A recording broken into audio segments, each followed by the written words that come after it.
Dwarkadhish, welcome to my YouTube channel Diya cooks creation. આજે આપણે બનાવીશું એકદમ નવી રીતે અને ઝટપટ બની જાય તેવા સેમ બજારમાં મળે તેવા જ સિંગ ભજીયા। સિંગ ભજીયા બનાવવા માટે મેં અહીંયા સૌથી પહેલાં ઇન્ગ્રેડિયન્ટ્સમાં લગભગ 1 કપ જેટલી જે સિંગના દાણા આવે છે એટલે કે મફળીના દાણા આવે છે તે મેં લઈ લીધા છે। એકદમ ફ્રેશ એવા મફળીના દાણા લેવાના। અને હવે મેં અહીંયા 1 કપ મફળીના દાણાની સામે 1 કપ જેટલો ચણાનો લોટ ચાળણીની મદદથી ચાળીને લઈ લીધો છે, જે નોર્મલી આપણે બેસનમાં યુઝ કરતા હોય તે જ છે। અને અહીંયા મેં અડધા કપ જેટલો ચોખાનો લોટ લીધો છે, જે તમને કરિયાણાની દુકાનમાં ઇઝીલી અવેલેબલ મળી જશે। અને સિંગ ભજીયાને વધારે ક્રિસ્પી કરવા માટે મેં અહીંયા 2 મોટી ચમચી જેટલો કોર્નફ્લોર લીધો છે, જે મકાઈનો સ્ટાર્ચ આવે છે તે લીધેલો છે। અહીંયા સિંગ ભજીયાની અંદર ચોખાનો લોટ અને કોર્નફ્લોર એડ કરવાથી એકદમ ક્રિસ્પી એવા સિંગ ભજીયા બનશે અને તેની અંદર તેલ પણ ભરાયેલું નહીં રહે।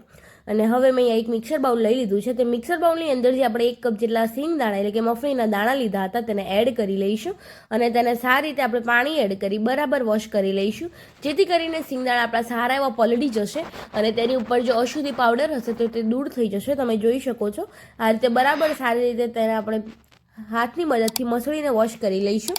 એકદમ સરસ એવા આપણા સિંગદાણાને પહેલાં આપણે વોશ કરી તેની અંદરનું બધું જ પાણી નીકાળી લઈશું।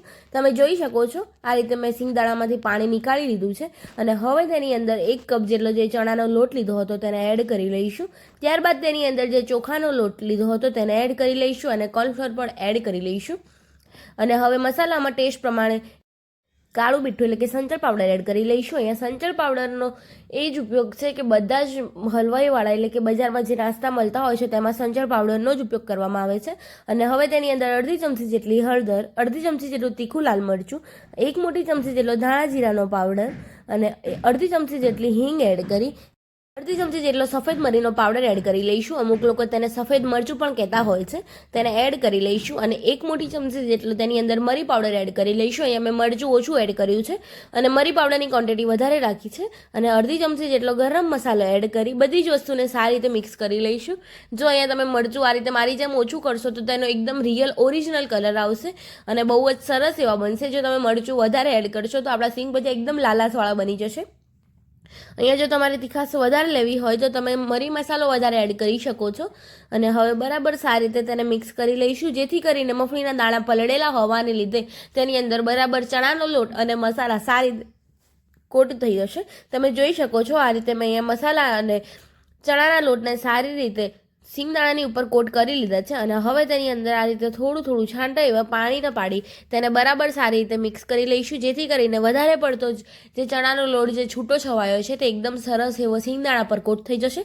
તમે જોઈ શકો છો બહુ વધારે પાણી નહીં એડ કરવાનું, આ રીતે થોડા એવા છાંટા જ પાડવાના અને સારી રીતે તેને મિક્સ કરી લેવાનું, જેથી કરીને બરાબર સિંગદાણાની ઉપર ચણાનો લોટ અને મસાલા સારી રીતે કોટ થઈ જાય। તમે જોઈ શકો છો આ રીતે મેં અહીંયા સિંગદાણા પર ચણાનો લોટ અને મસાલાને સારી રીતે કોટ કરી લીધા છે। એકદમ છૂટા છવાયા એવા આ રીતે જ તેનું સ્ટ્રક્ચર હોવું જોઈએ, નહીંતર સિંગદાણા એકદમ ચોંટી જશે તો સિંગ ભજીયામાં જેમ છૂટા છવાયા હોય છે તે રીતે નહીં બને।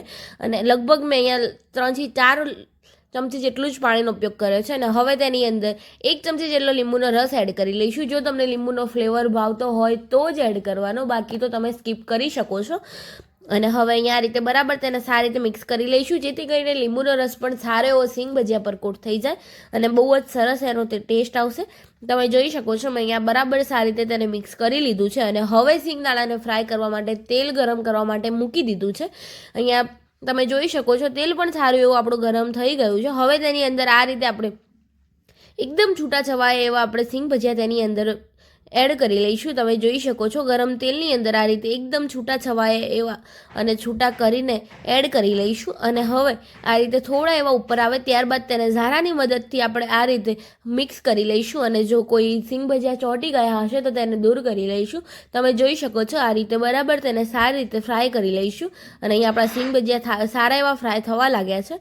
અને અહીંયા લગભગ 3 થી 4 મિનિટમાં એકદમ સ્લો ગેસની ફ્લેમ પર આપણા સિંગ ભજીયા એકદમ સરસ એવા ગોલ્ડન બ્રાઉન અને બહારથી ક્રિસ્પી એવા ફ્રાય થઈને તૈયાર થઈ ગયા છે। તમે જોઈ શકો છો હવે સેમ પ્રોસેસથી ગરમ તેલની અંદર બીજા પણ સિંગ ભજીયાને આપણે એડ કરી લઈશું અને આ રીતે બરાબર સારી રીતે છૂટા છવાયા એવા સિંગ ભજીયા એડ થઈ જાય અને આ રીતે ઉપર આવે ત્યારબાદ તેની અંદર ઝારો ફેવરી તેને બરાબર સારી રીતે જો અમુક સિંગ ભજીયા ચોંટી ગયા હોય તો તેને દૂર કરી લઈશું। તમે જોઈ શકો છો આ રીતે બરાબર સારી રીતે સિંગ ભજીયાને આપણે દૂર કરી લઈશું અને એકદમ સરસ એવા છૂટા છવાયા સિંગ ભજીયા તૈયાર કરી લઈશું। તમે જોઈ શકો છો અહીંયા બહુ જ સરસ એવા આપણા સિંગ ભજીયા લગભગ ફ્રાય થવા લાગ્યા છે અને તેનો કલર પણ થોડો એવો ચેન્જ થવા લાગ્યો છે. હજી તેને આપણે થોડીક વાર માટે ફ્રાય કરીશું. અહીંયા તમે જોઈ શકો છો બહુ જ સરસ એવા આપણા ક્રિસ્પી અને ગોલ્ડન બ્રાઉન એવા સિંગ ભજીયા ફ્રાય થઈને તૈયાર થઈ ગયા છે. તેને પણ આપણે આ રિમૂવ કરી લઈશું. અને અહીંયા તમે જોઈ શકો છો મેં સિંગ ભજીયાને બહાર નીકાળી લીધા છે અને એકદમ છૂટા છવાયા અને ઓરિજિનલ બજાર જેવા જ આપણા સિંગ ભજીયા તૈયાર થઈ ગયા છે. એકવાર જરૂર ટ્રાય કરજો, બાળકોને પણ બહુ મજા આવશે. અને તમે અહીંયા તેનો અવાજ પણ સાંભળી શકો છો કે કેટલા ક્રિસ્પી અને એકદમ સરસ એવા બજાર જેવા આપણા સિંગ ભજીયા તૈયાર થઈ ગયા છે.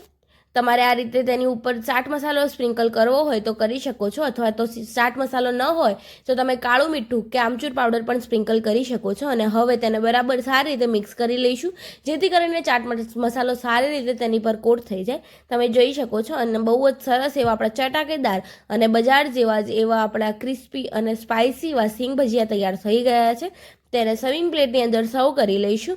જો નાનકડી એવી ભૂખ હોય અને કંઈક ચટાકેદાર ખાવું હોય તો સિંગ ભજીયા બનાવી શકો છો. અને અહીંયા આપણી સિંગ ભજીયાની સર્વિંગ પ્લેટ પણ સર્વ થઈને તૈયાર થઈ ગઈ છે. એકવાર જરૂર ટ્રાય કરજો. જો તમને મારી આ રેસીપી ગમી હોય તો લાઇક કરજો, શેર કરજો અને કમેન્ટ કરજો. કમેન્ટ બોક્સમાં મને જરૂર જણાવજો કેવી લાગી મારી આ રેસીપી. અને હા, મારી ચેનલ પર જો નવા હોય તો ચેનલને સબસ્ક્રાઇબ કરી બેલ આઇકન જરૂર દબાવજો, જેથી કરી મારી અવનવી રેસીપીઝ તમને સૌથી પહેલાં જોવા મળે. મળીએ કોઈ નવી રેસીપી સાથે. ત્યાર સુધી બધાને જય દ્વારકાધીશ, જય શ્રી કૃષ્ણ.